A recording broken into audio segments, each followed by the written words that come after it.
It's Mr. Jewell from Pace with a story about something special we sometimes see at this time of year.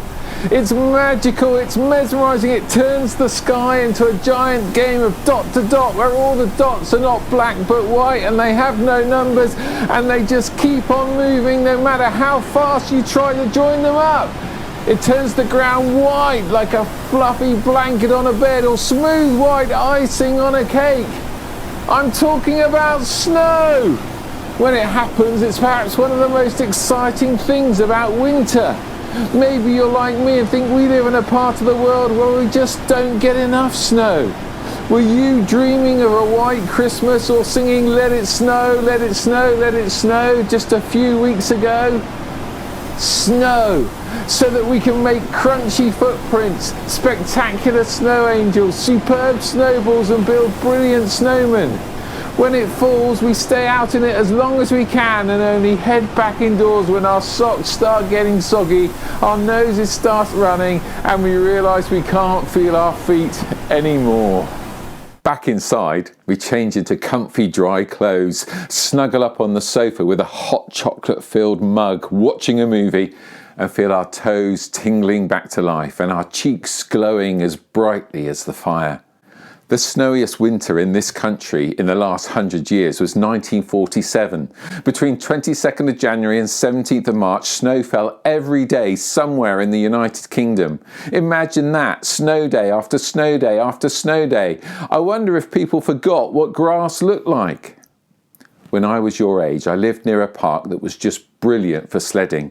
We didn't have a sled back then, so when it snowed we had to make do with bin liners, cardboard boxes or kitchen trays. But the boxes got soggy and my parents probably got a bit fed up of not having anything to eat their tea off. But we've got a sled now.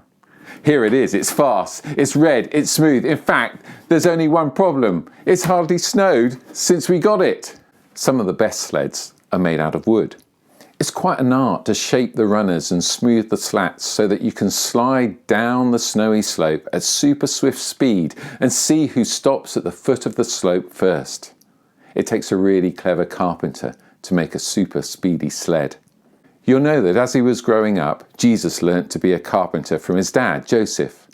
But he would never have had to make a sled because in the part of the world where he lived when he was small and where he walked on the earth, it snowed even less than it does here.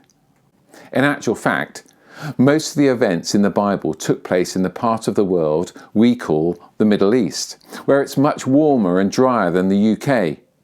So you could be forgiven for expecting the Bible never to mention snow. But it does. It paints a picture of giant storehouses of snow in the sky, ready to be released at God's command, spreading the snow like white wool and scattering the frost like white ashes in a fireplace. When it talks about the way that Jesus died on the cross to make it possible for the wrong things we do, say and think to be forgiven, it describes those wrong things as bright red or scarlet, but they are washed whiter than snow. And when the Bible takes on the tricky task of trying to describe what Jesus looked like after his life, death and resurrection, John said his face was like the sun shining in all its brilliance. His voice was like the sound of rushing waters. His eyes were like blazing fire and his hair was white as snow. A story in the Old Testament about brave Benaiah says he found himself face to face with a fierce lion in a pit filled with snow, and he summoned up the courage he needed to deal with such a dangerous enemy in such a difficult situation. He's a great example, encouraging us to rise to the challenges we face, whatever they may be just now. Wow, who knew that there was so much to know about snow? But just one more thing before I go. Snowflakes are beautiful if you look at them up close under a microscope. They always have 6 points and seem to have a never-ending number of different shapes and patterns. I've often heard it said that no two snowflakes are the same, but I've recently read that a scientist called Nancy Knight discovered 2 identical ones from a storm in the USA in 1988. Single snowflakes are special, just like each of us is really special in God's eyes. The Bible tells us that we are fearfully and wonderfully made. We're even more amazing than snowflakes.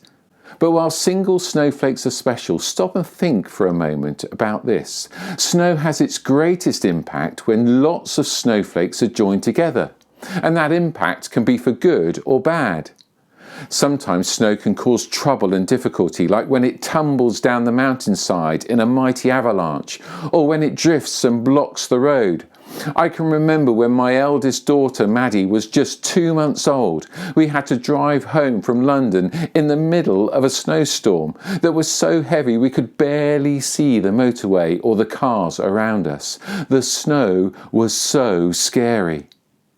But think of the times when the snow comes together to produce something wonderful, like a beautiful snowy scene, or a powdery playground for sledding, snowman building, or snowballing, or when it settles on the branches of a tree or a garden wall like frosting on a cupcake. It can bring such joy and happiness. So as we think about snow, let's stop and think about ways we can work well together for good in this coming week.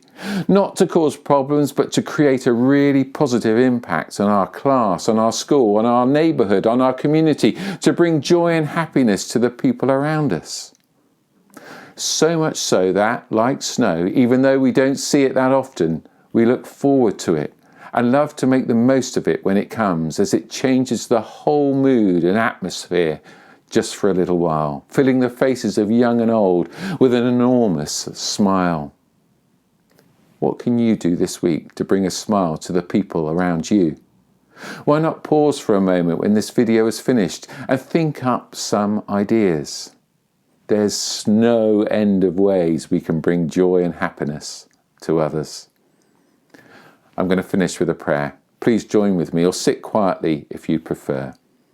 Dear God, thank you for the beauty and wonder of snow and the fun we can enjoy when it comes.